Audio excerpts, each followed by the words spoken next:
What's going on, guys, and welcome back to another episode. I just wanted to touch briefly on some things that might affect us as a union today, right?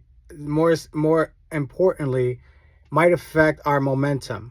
All right, guys. So yeah, President Trump is our president again. Okay. Yes, President Trump appointed our postmaster Louis DeJoy, but if you guys go digging, there's a clip when Louis DeJoy is questioned by the press if the Postal Service will basically have any trouble during the election peak season, and that President Trump had questioned his ability to make sure everything was going to run all right. Okay. And Louis DeJoy basically said, it doesn't matter what politician you are, the Postal Service is going to perform its duty the way it's supposed to, and you have nothing to worry about. So basically, he was like throwing shots at Trump, like, dude, I got this. Don't worry about it, right? So is there a division between Trump and DeJoy? I don't know. I'm not speculating. But if you listen to that video, it makes you think that, all right, you're not going to get involved with what we're doing over here, okay? The election was a success when it comes to how we delivered for America. The supervisors were on us to meet deadlines, and it seems like everything came, at least on our part, we did what we had to do. Okay, do not be scared, the fear-mongering that, oh, now that Trump is president again, the post office is going to be privatized. We're going to be like Amazon. All right, guys, we knew that the election was going to take place before we receive a tentative agreement. We luckily got a tentative agreement before the election happened. Okay, so the speculation was that there was going to be a presidential election. If President Trump won, then we would receive a tentative agreement, which will not be favorable to us because of Trump being president. Guys, we got the tentative agreement before we got Trump, and it was not reflective to what we demanded, nor for what we believe we deserve. All right, guys, this was already going to happen. All right. So don't think that, oh man, now Trump became president, now I got to vote yes. Like, no, stay committed to the cause. All right. There's going to be something that is anticipated as well. We are expecting that the Postal Service is going to release data in the upcoming weeks saying that they lost $8 billion.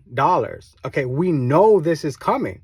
Okay. So when you expect news, you can't be disappointed when it comes out to be verified. All right. So these are not meant to discourage us, to make us change our mind, to make us discouraged and say, you know what, this is probably the best we're going to do. Let me accept the 1.3. Like, no, stand your ground. All right. And there's more news that's going to come. Don't forget, we got New Year's coming. Then we're going to have Inauguration Day. All right. We're going to have January 20th. We're going to have January 6th coming back around. All right, guys, these are set dates that we know things are going to happen. So what do we got to do? We got to stay committed to the cause. We got to receive those ballots, and we have to vote accordingly to how we feel. Okay. If that's a vote no, you know, good for you. If it's a vote yes, you know, it's your right to vote. Right. So the projection is after December 1st, the ballots are going to come out. So what does that mean? Okay, that means we're not going to see anything related to our contract to the new year. Okay, guys. Now, if we vote it down, okay, what's the next step? The next step is that the NALC negotiators have to present to USPS and have to present to Brian Renfro that the membership declined the tentative agreement. At that point, they have a contractual deadline to send us a new contract within 15 days. Okay. If we vote no again, then Brian Renfro has the power to either commit to a work stoppage or send us to arbitration. Okay. So don't forget, the first step is the NALC negotiators. Quite frankly, Brian Renfro was the negotiator that negotiated our contract. But Our Constitution says first the NALC negotiators. That's the first vote. Then the second vote is the national president. Okay. Then what happens after that is Renfro is not going to issue a work stoppage. Okay. We know this. Renfro has no backbone.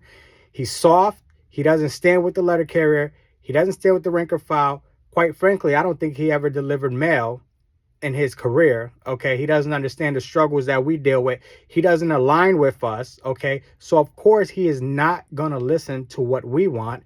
He thinks that he negotiated the best contract in National Association letter carrier history. All right. So I digress. He's not going to issue a work stoppage. So get that out of your mind. Okay. What he's going to do is go to arbitration if he has the guts to do that. Okay. He lost a lot of leverage that he had going into arbitration. However, we are still in a strong position. Okay. And what that's going to take is a lot of noise. Noise. I don't know if you guys saw my video yesterday, but Renfro said that when we rally, we make noise, and that doesn't do anything but reflect negatively on our negotiations. But we're going to have to make noise. We're going to have to stand in solidarity. Okay. And then at that point, if it goes to arbitration, it's binding. Okay. That's the scary part. Then it's binding, right? So that's where these union officials are saying, oh, you guys don't want to go to arbitration because you might lose this, you might lose that. There's a chance you might lose a COLA, you might lose the 1.3, you might get nothing. All right, guys, if we get nothing, there's going to be a rude awakening of the city letter carrier in America. Okay, take with that as you may. Okay, that's not going to happen. Okay, rather than feed into negativity, allow yourself to prepare for a great, bright future. All right, we deliver for America on a daily basis. We commit to a service that the American people tend to rely on, has relied on, and will rely on for the near future. Okay. Do not be discouraged. The next thing that people are going to start talking about is privatization. That now Trump is president, XYZ.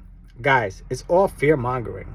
This institution, this organization has been around longer than the United States itself. Okay, let that sink in for a second. There's been hundreds and hundreds of years of letter carriers providing service to the American people. And that's why we are one of the most trusted government employees in our country. All right. We have to rely on the people. We have to provide better service for the people. We have to understand that without the people, we are powerless. Okay. I know JH says he's the voice of the voiceless. Well, we are the voice of the people. Okay. The people stand with us as long as we provide the service that they deem necessary. Okay. And how do we stay relevant in today's world? We interact with our customers. You know, sometimes we're the first line to see if customers are healthy. Some Americans rely on their daily conversations with their letter carrier. For perfect example, I had a customer here, and the mailbox got full, for like 10 days. And, I went into the office. I'm like, hey, how is apartment XYZ doing? They're like, oh, so sorry, she passed away, right? But sometimes, when they're not living in communities and they're in a single house, a residential house, you may be the person that the only person that person has interaction with. So if you notice the mailbox getting full, you'll call 911. You might save someone's life. Guys, I mean, don't let this fear, don't let, we're in a pivotal moment in our union. We're in a pivotal moment in history. Stand with your brothers and sisters if you want. If you don't, that's fine. Again, guys, there's no reason to be fearful, right? To change is to be uncomfortable. And right now we have to embrace being uncomfortable. We have to take a couple sacrifices today. We got to hold out on getting that back pay. We got to hold out on these 40-cent raises. It's probably more. I'm just trying to make a point. Because the point is, if we give in and we settle for what they are offering, we've set the bar so low that in the future there may not be negotiations. There may be, this is what we're offering, take it or let's go to arbitration. Okay. And quite frankly, I mean, that's probably where we are today anyway. But we have to become a strong union, and becoming a strong union is having the membership stand together. Okay, we will elect new leadership. That will happen. But until that happens, we have to be the leadership. We have to show management on a local level what we're willing to take and what we're not. We have to show solidarity. We have to stand up for our brothers and sisters who may not be able to stand up for themselves, because there are people that are extremely timid and introverted, and they get anxious and nervous when someone challenges them. And so you need an outgoing, extroverted person to stand up for them. And I guarantee you, once you stand up for somebody else, you'll see that people see you as a leader, and they'll tend to bring their problems to you because they know that you're going to fight and advocate for them. Guys, this is just a moment in time, okay? This is a moment where we decide what side of history we want to be on, if we want to be remembered. And if you don't, that's fine. That's fine. Just keep on doing your thing. Just keep doing your route. Keep doing the mail right. Keep delivering packages, because you are a brother of mine and a sister of mine, whether you love it or not. I mean, you got me.